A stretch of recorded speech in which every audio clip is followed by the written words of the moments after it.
Bismillahirrahmanirrahim. Assalamualaikum warahmatullahi wabarakatuh. Hari ini kita akan lanjutkan pembahasan kita dan ini mungkin merupakan pembahasan yang terakhir dari serangkaian materi yang sudah kita pelajari dalam struktur aljabar 1 ini. Jadi yang terakhir kita pelajari adalah apa yang sudah sempat saya singgung juga terkait teorema dasar isomorfisme atau teorema isomorfisme. Jadi ada 3. Yang pertama teorema fundamental atau teorema fundamental homomorfisme, atau ada yang bilang teorema pertama isomorfisme, ada teorema kedua, dan ada juga teorema ketiga. Di antara ketiga teorema itu ada satu buah lema yang digunakan untuk sebagai alat bantu gitu ya untuk membuktikan teorema yang lainnya.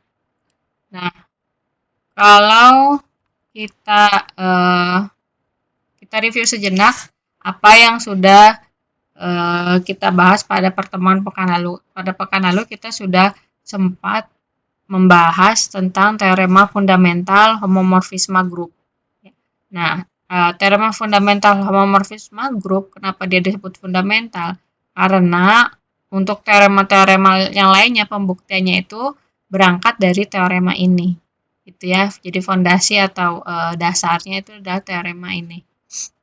Atau arah pembuktiannya gitu ya pakai sifat yang dikemukakan di teorema ini. Jadi kalau secara garis besarnya teorema ini bilang bahwa misalkan ada suatu pemetaan V dari G ke G aksen yang merupakan homomorfisme dan juga bersifat pada, itu pemetaannya itu bersifat pada. Kemudian kernel dari V-nya itu dinotasikan misalkan K gitu ya, maka grup faktor atau G per K itu akan isomorfik dengan G aksen. Jadi kalau di sini saya buatkan suatu diagram lah ya gitu ya, alur. Jadi di sini saya punya dari G ke G aksen. Supaya lebih jelas, G besar ini, nah G aksen itu dihubungkan dengan suatu pemetaan, sebut saja V, gitu ya, pemetaan V. Kemudian kita dari V itu ada kernelnya, ya, pemetaan V. Di sini saya punya K itu adalah kernel dari V, ya. Nah, dari K ini kita bisa mohon maaf, ini dari sini ada kernel V ya, atau sama dengan K. Di sini saya punya G per K gitu ya, G per K. Nah, dari seperti yang kita ingat pada pekan lalu. Nah, pada pekan lalu kita sudah membuktikan bahwa untuk membuktikan bahwa dari antara G per K dan G aksen itu terdapat suatu hubungan isomorfisme pada. Di sini taruhlah karena lalu kita mungkin sebutnya PF mungkin ya, nama pemetaannya. Dan ini dia merupakan suatu isomorfisme. Ya, dari suatu isomorfisme. Jadi antara dari G ke G aksen kita buat pemetaan, kemudian dari sini diperoleh kernelnya, kemudian kita bentuk grup faktor G per K gitu ya. Nah, jadi yang diperoleh hasilnya adalah dari G per K ini isomorfik dengan G aksen. Nah, hubungan ini akan kita gunakan atau di teorema homomorfisme tersebut yang digambarkan adalah seperti ini gitu ya hubungannya.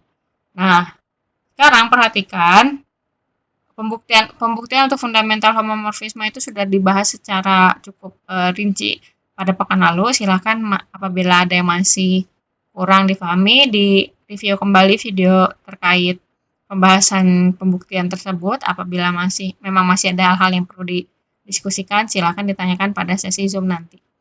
Nah, kemudian, yang akan kita bahas hari ini adalah kelanjutan dari teorema tersebut yang disebut dengan teorema kedua isomorfisme. Ya, teorema kedua isomorfisme ini dia berbicara bahwa kalau misalkan saya punya H dan K, ini ya saya tuliskan dulu di sini saja. Diketahui H, ini secara global dulu, diketahui H dan K, keduanya adalah subgrup dari G, dan H itu subgrup normal di G, ya, H subgrup normal di G, maka HK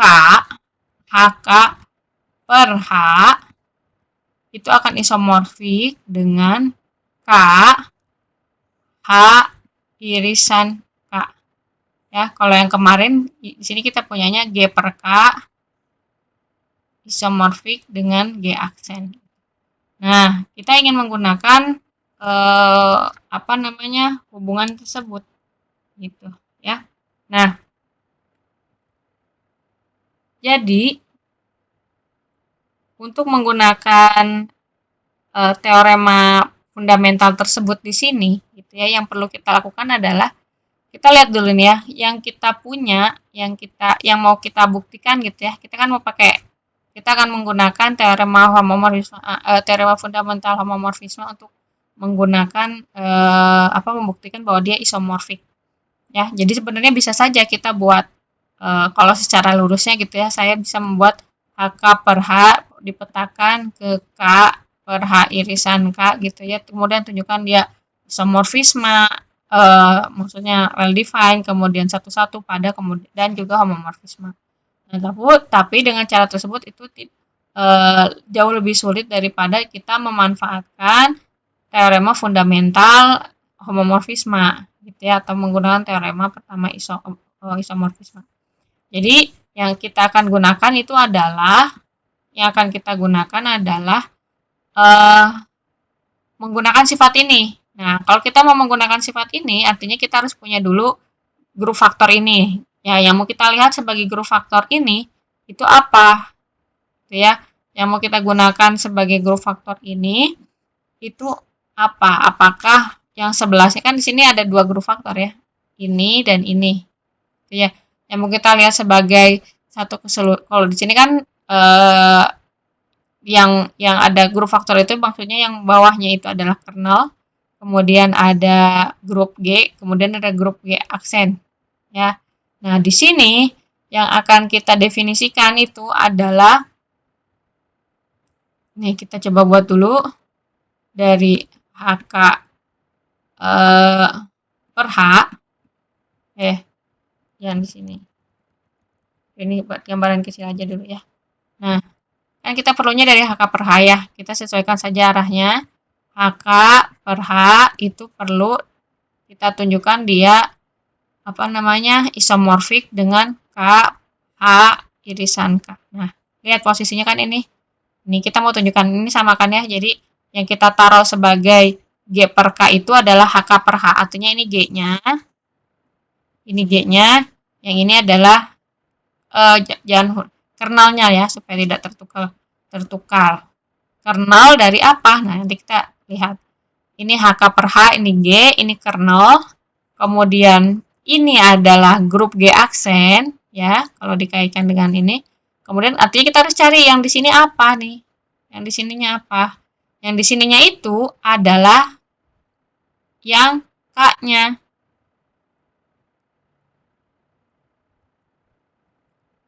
K-nya. Ya, K-nya yang dikaitkan dengan K. Terus saya ulang lagi supaya tidak bingung. Ininya.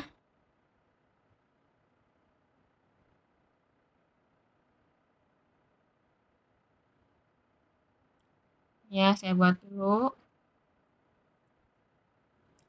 Ya, supaya terlihat kesesuaiannya. Jadi di sini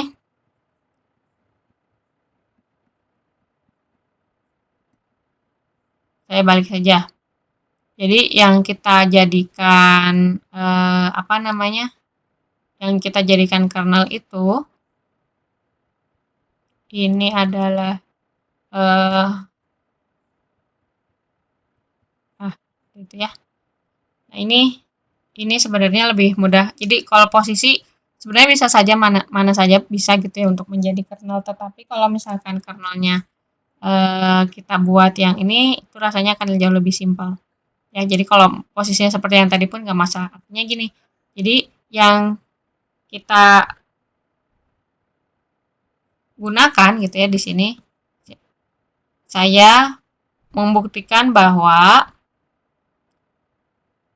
K H irisan K itu isomorfik dengan HK H per H gitu ya, supaya posisinya sama dengan yang tadi ya.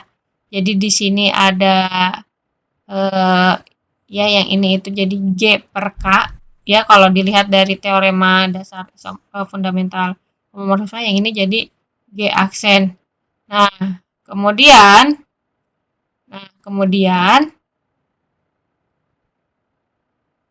yang ini kan G per K, G aksen. Nah, artinya kita perlu G-nya. G-nya itu kan yang ini nih. G-nya itu adalah yang ini.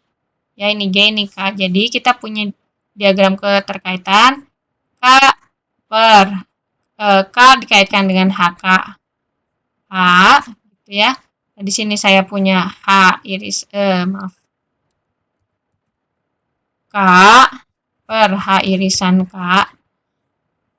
Nah, dia itu akan isomorfik. Ini akan isomorfik. Kemudian dari sini keterkaitannya itu adalah H irisan K itu adalah kernel dari, misalkan di sini saya tuliskan ini F pemetaannya, kernel dari F.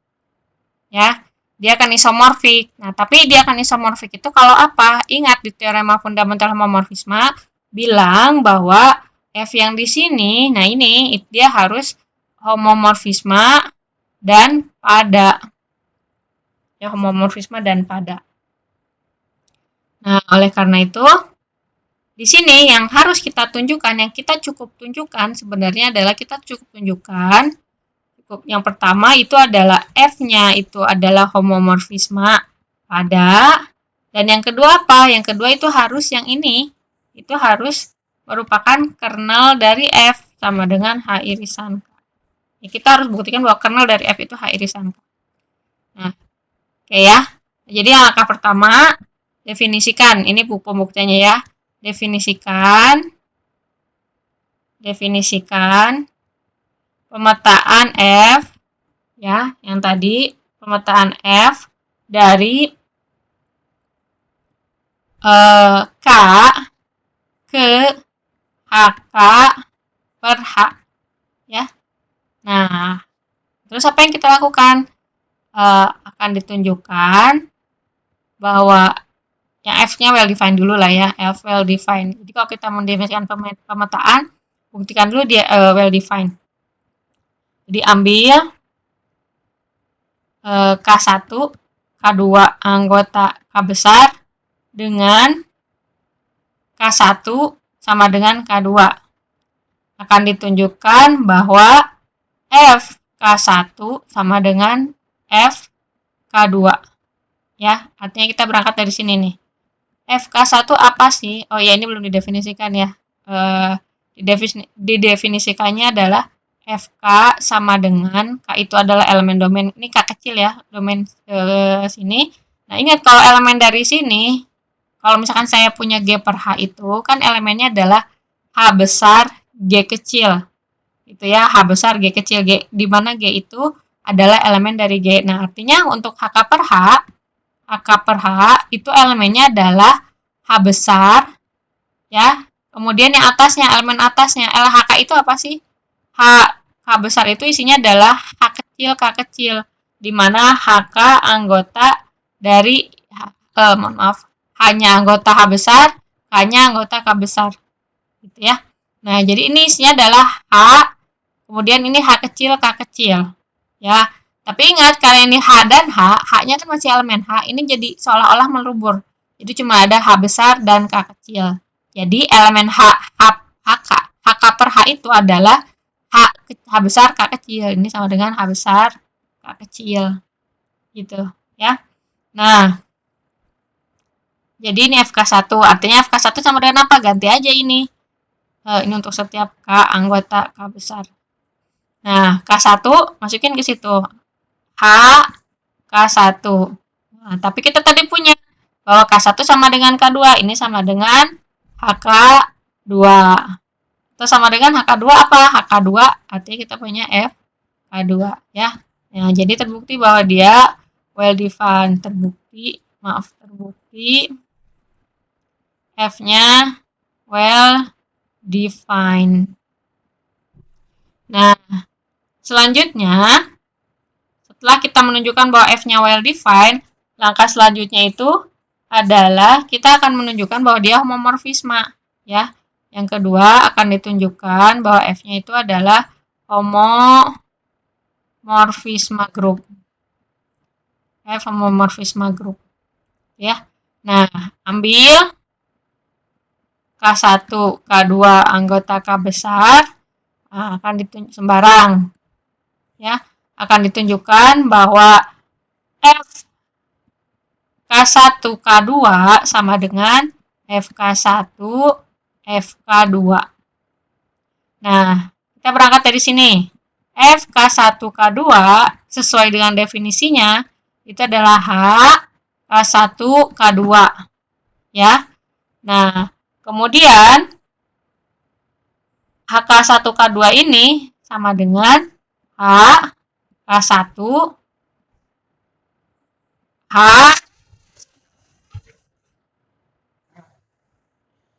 Nah, H K1 K2. Nah, ini kan FK1, ini FK2 kan. Jadi ini FK1, FK2. Nah, dari sini kita peroleh bahwa terbukti F-nya itu adalah suatu homomorfisme group.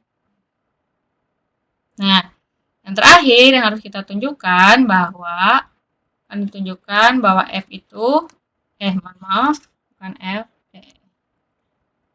bahwa kernel dari F itu adalah H irisan K. Sebelum ke sini ini dulu kan harus homomorfisme pada ya. Tapi biasanya ini sebenarnya lulus dari definisi biasanya kan bahwa F itu ada. Ya, ingat pernyataan suatu fungsi dikatakan pada, misalkan saya punya F dari X ke Y. Nah, dia dikatakan pada kalau untuk setiap Y di Y terdapat X di X sehingga X sama dengan F Y sama dengan Y gitu ya. Atau Fx lah. Jangan pakai Fx.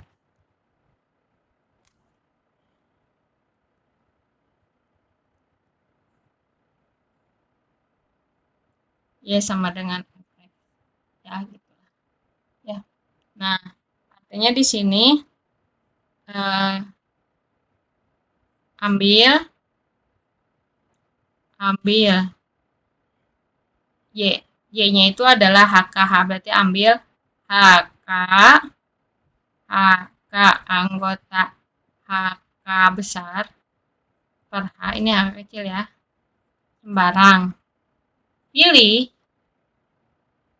atau akan ditunjukkan terdapat K kecil yang ada di K besar nih, K besar sehingga H K kecil itu sama dengan F dari K. Oh, ini kan jelas ya sebenarnya, jadi pilih atau enggak boleh gini lah supaya nggak terlalu bikin pusing, gini aja. Biasanya kalau untuk pada itu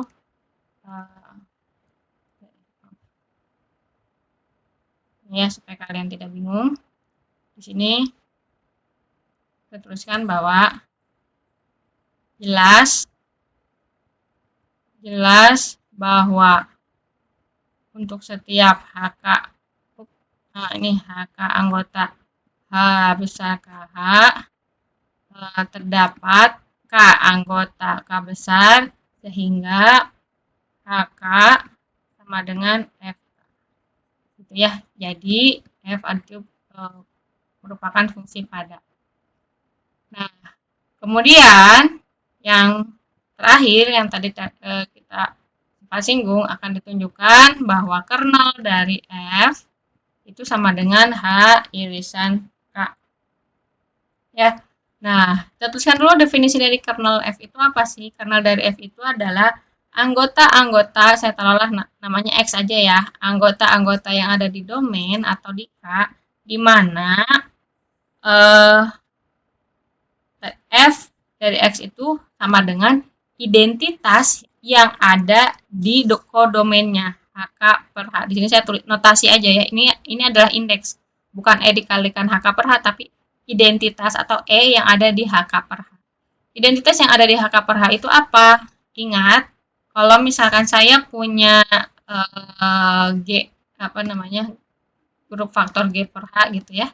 Nah, maka identitas yang ada di sini adalah H dikalikan E atau sama dengan H. Ini adalah identitasnya. Ya. Jadi di sini kita akan uraikan lagi. Kita cari kernel X anggota K di mana Fx. Fx-nya tadi apa? Fx-nya itu adalah masukin aja ke rumus si F-nya H X. Ya, di mana ini sama dengan identitas di HK per H itu adalah HE, berarti kan sama ya. HK per H itu kan elemennya itu adalah H, K kecil. Sedangkan yang ininya kan karena identitas diganti dengan E, jadi H, E kecil sama kayak ini. Atau sama dengan H saja. Jadi ini sama, HX sama dengan H. Gitu ya.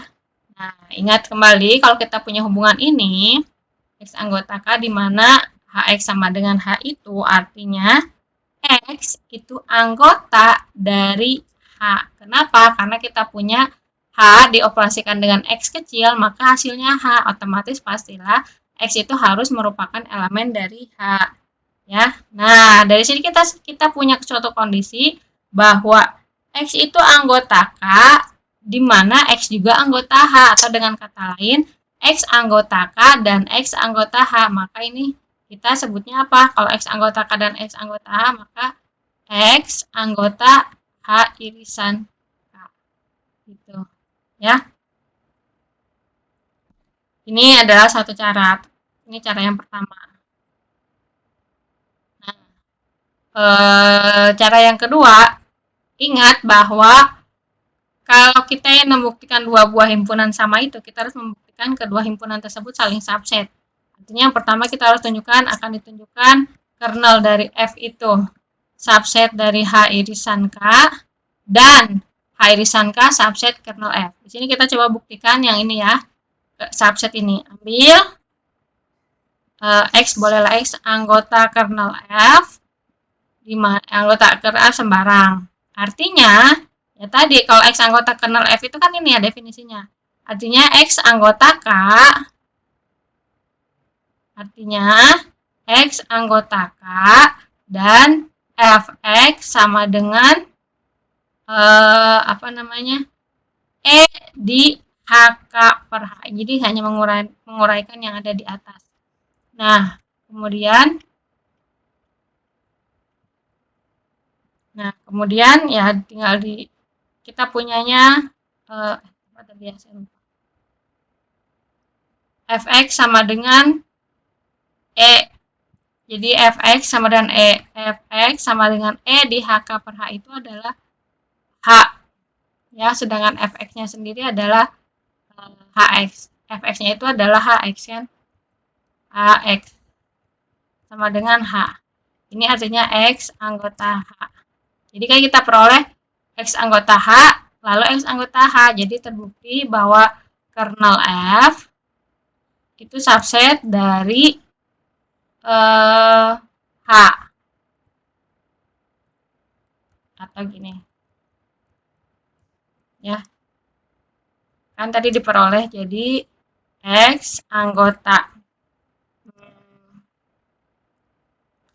X anggotakan yang ini ya, X anggotakan dan X anggota H. Artinya X anggota K irisan H. Nah, dari sini kita simpulkan bahwa sehingga kernel dari F subset dari K irisan H. Nah, sekarang yang kedua akan ditunjukkan bahwa H irisan K, ini ya mau H irisan K, K irisan H sama aja kan ya. H irisan K itu subset dari kernel F. Ambil X anggota H irisan K, maka X itu anggota H dan X anggota K. Ya, X anggota H dan X anggota K. Kemudian karena yang kita ambil kan X anggota K. X anggota K itu sama dengan apa namanya? Atau kita ambil yang ini saja. Ya, kita ambilnya yang ini supaya enggak. Jadi kita ambilnya yang X anggota H. X anggota H, lihat dari sini, X anggota H kan nih. Artinya HX sama dengan H. Ya, kalau HX sama dengan H, ini tuh kan Fx sama dengan H. Gitu. Ini apa Fx? Kalau Fx sama dengan H artinya X atau ini kan sama dengan ini ya, X anggota dari kernel F. Gitu. Jadi ini seolah-olah seperti kita membalikan arah pembuktian yang ini ya. Memang kadang-kadang pembuktian saling subset dan juga apa namanya satu-satu atau ya contoh dan well defined itu kayak kita membolak-balikan definisi dari masing-masing gitu. Jadi kita melihat kalau di well defined membuktikan satu-satu ya tinggal dibalik aja arahnya, cuma di asumsinya dibedakan. Ini kalau di saling subset ada kondisi-kondisi di mana kita cukup membalikan pembuktian yang ada di bagian awalnya gitu ya. Nah, dari sini karena terbukti bahwa dia saling subset, jadi kita bisa simpulkan ya dari keseluruhan, jadi terbukti bahwa kernel F sama dengan H irisan K. Nah, baru nih terakhirnya banget, ada lagi. Karena F itu adalah homomorfisme pada dan kernel F sama dengan H irisan K, maka terbukti bahwa HK per H itu isomorfik dengan K per H irisan K. Kenapa bisa kita simpulkan kayak gitu? Karena berdasarkan teorema fundamental homomorfisme yang bilang bahwa kalau kita punya kondisi ini, maka kondisi yang ini akan terpenuhi. Gitu ya. Ini adalah memanfaatkan teorema fundamental untuk membuktikan teorema yang kedua. Nah, oke, sekarang ya ada yang teorema yang ketiga, teorema ketiga isomorfisme, yang bentuknya kan mirip-mirip masih mirip-mirip seperti ini ya. Ya, tapi kenapa dia tidak dimasukkan saja ke dalam teorema? Kenapa disebut teorema ketiga? Artinya ada sesuatu yang berbeda, ya ada sesuatu yang berbeda. Kalau yang tadi kita melibatkan irisan, tapi kalau di sini kita melibatkan faktor di dalam faktor lah. Ini kan kita membuat grup faktor dari grup faktor lagi. Nah itu yang jadi pembedanya. Pada prakteknya untuk membuktikan ini juga sama saja bisa secara lurus gitu ya, menggunakan kita buat pemetaan, kemudian tunjukkan homomorfisme satu-satu pada, tapi itu akan cukup sulit gitu. Oleh karena itu kita memerlukan bantuan dari teorema fundamental dan atau juga teorema yang pertama tadi. Tapi sebelum ke sana ada suatu sifat ya. Jadi sebenarnya awalnya kan peneliti itu dia membuktikan dulu nih teorema ini, kemudian terkendala ada sesuatu yang harus dibuktikan dulu. Nah, makanya di sini diperoleh lemma. Lemma ini akan membantu kita membuktikan teorema yang ketiga. Ya, nah kita baca dulu lemmanya. Jadi lemma ini kaitannya sama teorema yang ketiga ya, bukan teorema yang kedua. Jadi di lemma ini dia bicara bahwa misalkan H dan K ada dua buah subgrup normal, jadi H dan K itu harus subgrup normal dari G grupnya. kemudian H itu termuat di K, atau dengan kata lain H itu subset K, maka K per H adalah subgrup normal dari G per H. Begitu juga sebaliknya, G per H itu subgrup normal dari K per H. Gitu ya, itu adalah bunyi sifatnya. Nah, sekarang kita akan membuktikan dulu sifat ini, ya, membuktikan dulu lemma ini. Yang akan kita gunakan, yang akan kita buktikan adalah bahwa K per H itu adalah subgrup normal dari G per H. Ya. Nah, sekarang tadi kan diketahui bahwa H dan K ini dua buah subgrup normal di G. Kemudian H-nya subset dari K. Lalu kita punya atau yang akan kita buktikan akan ditunjukkan bahwa K per H itu subgrup normal dari G per H. Begitu pula sebaliknya. Tapi di sini yang akan kita buktikan satu dulu ya, K per H subgrup normal dari G per H. Nah, ingat kembali bagaimana kita membuktikan suatu subgrup gitu ya. Dia merupakan subgrup normal. Ya, jadi karena di sini kita belum tahu bahwa K per H itu subgrup dari G per H, artinya kita harus tunjukkan dulu bahwa K per H itu betul merupakan subgrup. Kalau dia sudah merupakan subgrup, selanjutnya kita membuktikan kenormalannya dengan sifat-sifat. Ya. Nah, di sini kita akan membuktikan yang pertama, akan ditunjukkan dulu bahwa K per H itu subgrup dari G per H. Pakai T subgrup satu langkah saja ya. Nah, di sini yang pertama dalam kurung T subgrup satu langkah. Ya, jadi yang pertama akan ditunjukkan bahwa K per H itu bukan himpunan kosong, itu tetap selalu ya. Ya, ini jelas tidak kosong, jelas K per H itu tak kosong karena K-nya itu subgrup normal di G, maka pasti ada G. Kita bisa pilih atau langsung aja terdapat E di G, sehingga kita bisa konstruksi HE, dan ini anggota dari K per H. Bukan di G, ini di K, maaf. Nah, gitu ya. Jadi dia terbukti tidak kosong, K per H tidak kosong. Kemudian yang kedua akan ditunjukkan bahwa K per H itu subset dari G per H. Ini juga jelas, ambil X anggota K per H. Artinya X sama dengan H K kecil, ya, dimana K-nya anggota K besar, ya. Nah, tapi karena K-nya itu subgrup normal di G, maka pastilah K-nya kan subhimpunan, subgrup. Maka si K kecil ini dia akan juga jadi anggota G. Artinya kita punya X itu sama dengan H, maka X itu sama dengan HK, di mana K-nya anggota G. Kalau kita punya bentuk HK di mana K-nya anggota G, maka artinya X itu anggota dari G per H. Gitu ya. Jadi terbukti bahwa K per H subhimpunan dari G per H. Nah, sekarang yang ketiga, T subgrupnya. Yang ketiga akan ditunjukkan K per H subgrup G per H.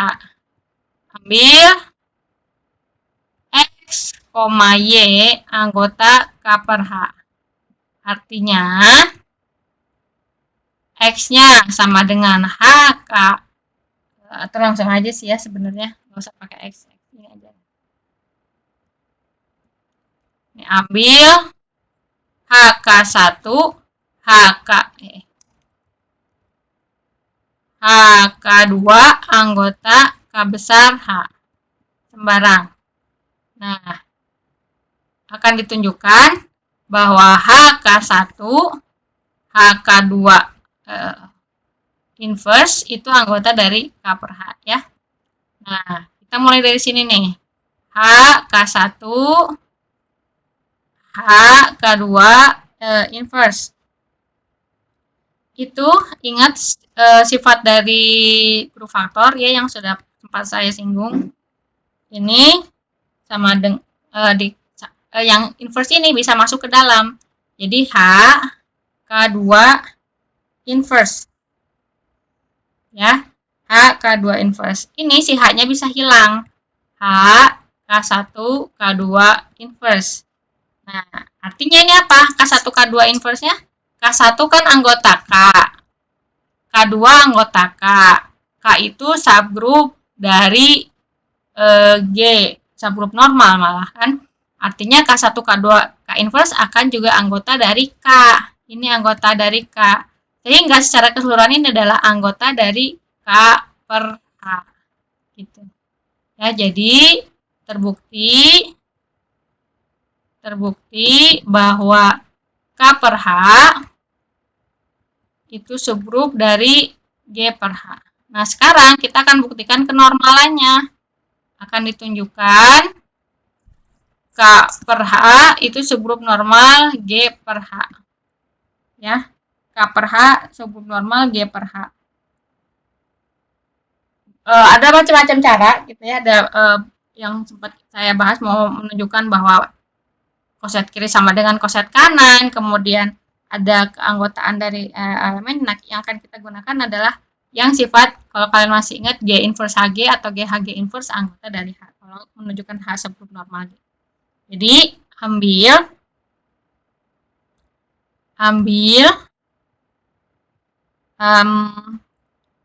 HK anggota K per H dan HG anggota G per H sembarang. Ya, akan ditunjukkan bahwa HG inverse HK, saya kasih kurung, HG ini anggota dari K per H. Ini saya, kalau kalian lupa, saya coba review sedikit. Kalau kita mau menunjukkan bahwa H normal di G, kita tunjukkan bahwa salah satu caranya adalah G inverse H besar G itu anggota dari H. Ini harus ditunjukkan. Ya, di mana G-nya anggota G, H-nya anggota H. Nah, ini sama kan yang jadi anggota, yang jadi H di sini adalah K per H nih. Artinya kita ambil anggota di K per H apa, kemudian anggota di G-nya apa. Nah, sekarang bukan ini, yang kecil ya maksud saya. Nah, ini nih. Yang H kecil. Nah, ini ya. Nah, kita mulai dari sini, kita berangkat dari sini. HG inverse HK HG. Ya. Sama dengan ini sebenarnya harusnya ke sana ya, cuma nggak cukup, saya buat ke bawah aja ya, tapi nanti kalau kalian di buku kalian tulisnya ke samping aja. Ini sama dengan, kan tadi saya bilang juga ini bisa masuk ke dalam HG inverse. Ini saya buka kurungnya semua, ini HG. Nah, ingat bentuk-bentuk ya, ini dua dulu ya, jadi HG inverse K HG. Yang ini jadi HG inverse KG. Nah, yang ini anggota apa? Ini adalah anggota dari K. Kenapa? Karena K-nya normal di G. Jadi ini anggota K. Kalau ini anggota K, maka yang keseluruhan ini adalah anggota K per H. Gitu ya. Nah,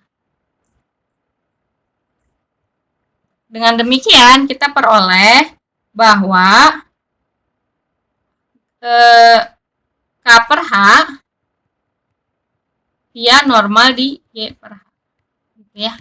Jadi terbukti bahwa K per H itu normal di G per H. Nah, untuk bukti yang sebaliknya membuktikan bahwa G per H itu normal di K per H, silahkan kalian coba sendiri nanti ya. Nah, sekarang kita masuk ke teoremanya. Teorema yang ketiga. Ya, teorema ketiga. Ini teorema 3. Teorema ketiga itu yang diketahui adalah bahwa H dan K itu normal di G. Kemudian H-nya subset di K. Nah, akan ditunjukkan bahwa G per K itu isomorfik dengan G per H dan K per H. Ya. Nah, kita juga akan membuat struktur bukti yang mirip dengan teorema fundamental. Teorema fundamental homomorfisme.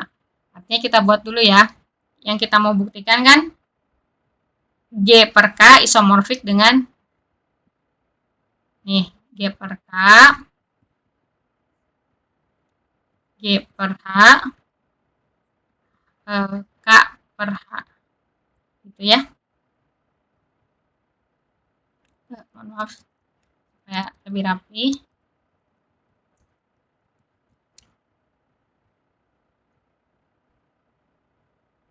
Nah, jadi kita akan membuktikan sama seperti yang kedua tadi ya, kita posisinya dibalik saja karena yang ini lebih kompleks gitu ya. Jadi G per H, kita mau tunjukkan K per H, dia isomorfik dengan G per K. Ya. Nah, artinya yang kita harus tunjukkan bahwa di sini yang ini kan tadi posisinya yang di sini itu adalah kernel ya, atau kernel. Kan ingat bahwa kernel dari F itu subgrup normal dari grupnya. Nah, ini kernel. Nah, artinya di sini harus ada apa? Di sini kita harus punya G per H. Ya. Yang tadi yang di atasnya sini nih ya. Nah, ini akan isomorfik kalau kita punya dari sini ke sini adalah homomorfisme pada. Dari sini yang si K per H ini itu adalah kernel dari F. Atau dengan kata lain, kalau kita sulit membuktikan kernel dari F, cukup kita buktikan kernel F itu mohon maaf, ini normal di G per H. Nah, kalian bisa melihat bahwa lemma ini bergunanya di sini. Gitu ya. Nah, kan kernel itu harus merupakan subgrup normal, ya. Jadi kernelnya itu adalah K per H. Nanti kita lihat lebih detailnya ya. Nah, artinya kita harus konstruksi dulu pemetaan ini, ya, konstruksi pemetaan antara G per H ke G per K, kemudian tunjukkan dia homomorfisme pada, kemudian tunjukkan yang tadi, yang kernelnya, ya. Nah, yang pertama dulu nih. Yang pertama, definisikan F dari G per H ke G per K. Ya. Di mana definisinya adalah H ini ya sama dengan KH. Ya, ingat ini elemen di sini adalah H, HG juga boleh, HG, KG gitu. Di mana ini A-nya anggota G. Ya. Nah, akan ditunjukkan seperti biasa kalau kita mengkonstruksi pemetaan, ditunjukkan well defined atau enggak, akan ditunjukkan F-nya well defined. Ambil sembarang anggota di domain HA1 atau HA,HB lah gitu ya, anggota G per H sembarang. Kemudian jangan lupa asumsinya dengan HA sama dengan HB. Akan ditunjukkan bahwa FHA sama dengan FHB. Nah, di sini kita mulai FHA. FHA itu apa? FHA itu sama dengan KA. Ya, FHA itu sama dengan KA. Atau kalau kita mau mulainya dari sini kan kadang-kadang kalau kita bekerja dengan grup faktor agak harus perlu otak-atik. Jadi kita coba berangkat dari sini nih. HA sama dengan HB. Kalau kita punya HA sama dengan HB, artinya AB inverse, ya, AB inverse itu adalah anggota dari H. Kenapa dapat dari sini ya? Masing-masing kalikan B inverse, masing-masing ruas ini jadi H. Atau boleh lagi nih. Masing-masing kalikan B inverse atau A inverse juga boleh. Ini saya kasih HA B inverse sama dengan HE, kan? Nah, artinya saya punya HB inverse sama dengan H. Artinya HB inverse anggota dari H. Ya. Padahal tadi dari asumsi H itu subset dari K, kan? Artinya ini kan subset dari K. Artinya AB inverse juga anggota dari K. Kalau AB inverse anggota dari K, ini sama aja dengan KA sama dengan KB. Ya, lihat yang tadi nih, AB inverse anggota H, HA sama dengan HB, AB inverse anggota K, KA sama dengan KB. Gitu. Nah, kita sudah punya KA sama dengan KB. Kita coba berangkat dari sini. Jadi, FHA itu kan tadi sama dengan KA. Tapi di sini kita peroleh bahwa KA sama dengan KB. Ini sama dengan KB. KB tidak lain adalah F dari HB. Nah, jadi dia terbukti F well defined. Kemudian, setelah kita buktikan well defined, kita tunjukkan dia homomorfisme atau padanya dulu juga boleh sih. Tapi saya di sini akan coba buktikan F-nya itu adalah pada dulu. Ya. Ini biasanya jelas dari definisi yang tadi jelas bahwa untuk setiap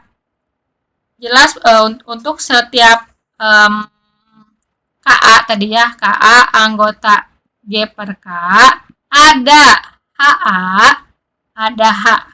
anggota G per H sehingga KA sama dengan F dari H. Jadi terbukti bahwa F itu merupakan fungsi yang pada. Nah, selanjutnya akan ditunjukkan bahwa F itu sifatnya homomorfisme. Ambil HA, HB anggota domain. Nah, akan ditunjukkan bahwa F, HA, HB sama dengan FHA, FHB. Mulai dari sini ya. F, HA, HB sama dengan, ini jadi apa? F, H, A, B. Ini sama dengan K, A, B. Padahal ini sama dengan KA, KB. Ini kan terpisah, ini HA, ini HB. Nah, langsung dapat F, HA, F, HB. Ya. Jadi, terbukti bahwa F itu merupakan homomorfisme. Nah, selanjutnya apa? Selanjutnya yang kernel tadi. Ya. Kan tadi si KH itu sudah subgrup normal dari GH. Ya. Kemudian kita ingat bahwa kernel itu merupakan harus subgrup normal, gitu ya. Nah, kita coba akan ditunjukkan bahwa kernel dari F itu sama dengan K per H. Ya. Kita tunjukkan kernel dari F itu K per H. Atau di sini saya coba buktikan dengan menggunakan saling subset gitu ya.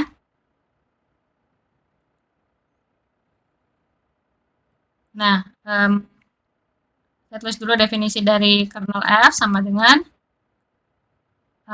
F itu tadi dari G per H ya, G per H berarti HA anggota G per H ya. Jadi kernel F itu kan anggota-anggota di domain di mana FHA sama dengan identitas yang ada di G per K. G per K itu apa? K aja, K, E. Ginilah, gitu ya. Ya, di sini baru saya tulis, ini HA, anggota G per H, di mana FHA itu kan tadi KA sama dengan K besar. Atau, ini HA, anggota G per H, di mana A-nya anggota dari K. Artinya apa? Kalau HA anggota K, artinya ini adalah anggota dari HA, anggota dari G per K. Gitu. Ya, ini kalau secara ini, kalau dibuktikan saling subset, buktikan bahwa mirip yang tadi ya. Yang pertama, ini cara 1. Cara 2 akan ditunjukkan kernel F subset dari K per H. Ambil X anggota kernel F akan ditunjukkan X anggota dari K per H. Nah, X anggota kernel F itu apa tadi? Harusnya bukan ini ya. X anggota kernel F. Apa namanya? HA aja lah supaya nggak bingung ya. Ini kan tadi anggotanya HA. Ini HA, ini juga HA. Atau di sini aja tulisannya biar nggak repot bolak-balik. Nah, di sini kecil aja. Nah, lanjut ya. Jadi ambil HA. Kenapa? Ya ini kan lihat definisinya anggotanya ini ya. X juga boleh, cuma nanti kalian harus uraikan lagi X itu apa. Menentukan HA anggota KH. HA anggota kernel F itu artinya apa? HA anggota F artinya adalah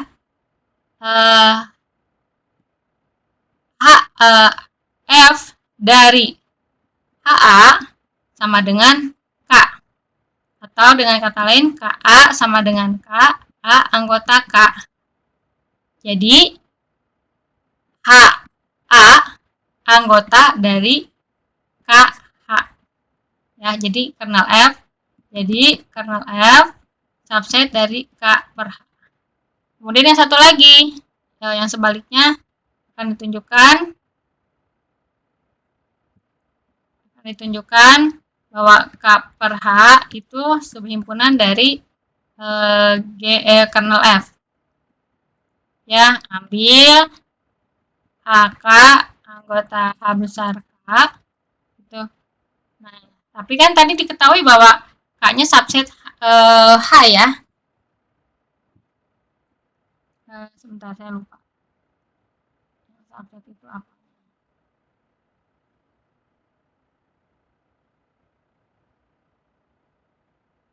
Nah, H-nya subset dari K. Oh, H subset dari K.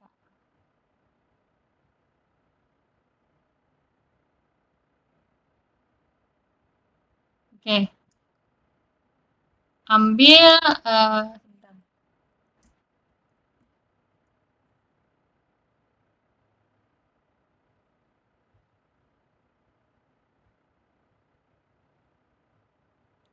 nah, ambil H kecil K kecil anggota K per H. Ya. H kecil K kecil anggota K per H. Akan ditunjukkan bahwa H K kecil anggota dari kernel F. Ya. Artinya harus kita tunjukkan bahwa F HK sama dengan identitas. Ya. Nah, HK anggota K per H ya.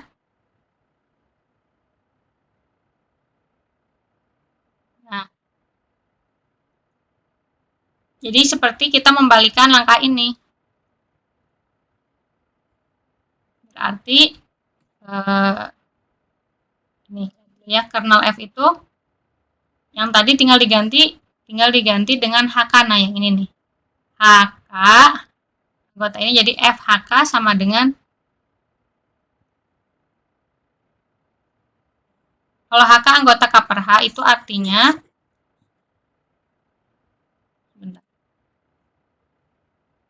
Oke. Ambil HK anggota K per H. Akan ditunjukkan HK kecil anggota kernel F artinya Artinya harus ditunjukkan bahwa FHK sama dengan K. Gitu kan ya? Kita masukkan FHK, di mana HK-nya anggota K per H. Sama dengan sesuai definisi ini adalah K kalikan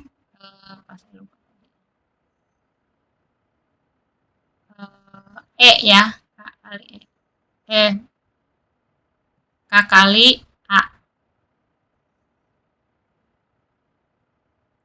K kali K. Sebenarnya kan ini K kali K kecil. Soalnya tadi kan ambilnya K kecil.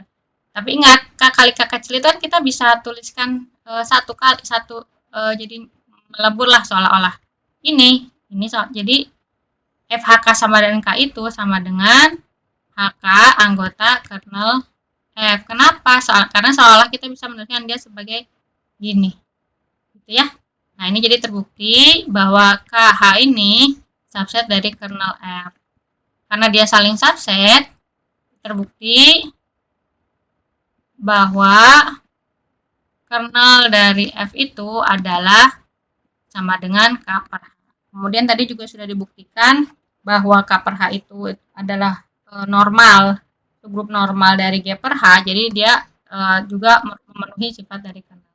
Karena dia homomorfisme satu-satu pada dan kernelnya itu, karena F homomorfisme, mohon maaf tidak satu-satu ya, pada saja, kemudian kernel F-nya sama dengan K per H, maka terbukti bahwa atau berdasarkan teorema fundamental homomorfisme terbukti bahwa G per H per K per H itu isomorfik dengan G per K, atau bisa ditulis sebaliknya gitu ya. Nah, oke. Jadi ini adalah bukti dari 3 teorema, sebenarnya 2 ya. Yang pertama sudah kita buktikan di pertemuan pekan lalu. 3 teorema fundamental, 3 teorema utama gitu yang sering digunakan dalam isomorfisme grup. Nah, apabila ingin ada yang ditanyakan, silahkan disampaikan pada saat sesi Zoom. Kemudian untuk tugas pertemuan kali ini, kalian cukup menuliskan kembali bukti dari teorema fundamental homomorfisme sampai teorema ketiga isomorfisme ini secara detail. Jadi kalian tuliskan kembali tugasnya. Kemudian ini yang pertama itu, yang kedua adalah tadi kita baru membuktikan bahwa K per H itu subgrup normal G per H. Kalian buktikan untuk yang G per H itu subgrup normal dari K per H. Ya. Jadi untuk pembuktiannya itu dibuat, ini kan masih belum terlalu rapih ya. Jadi saya menuliskan gambaran besarnya, sisanya saya jelaskan secara verbal gitu. Tapi kalian coba jelaskan secara detail gitu apa yang saya jelaskan melalui tulisan. Jadi lengkapi bukti-buktinya secara lengkap. Ya, bukti gambaran besarnya sudah ada, silahkan kalian lengkapi. Tugasnya dikumpulkan di live. Karena hari ini ada kegiatan asesmen lapangan, jadi kemungkinan untuk sesi Zoom akan kita tunda pada pertemuan selanjutnya ya. Oke, wabillahi taufiq wal hidayah. Assalamualaikum warahmatullahi wabarakatuh.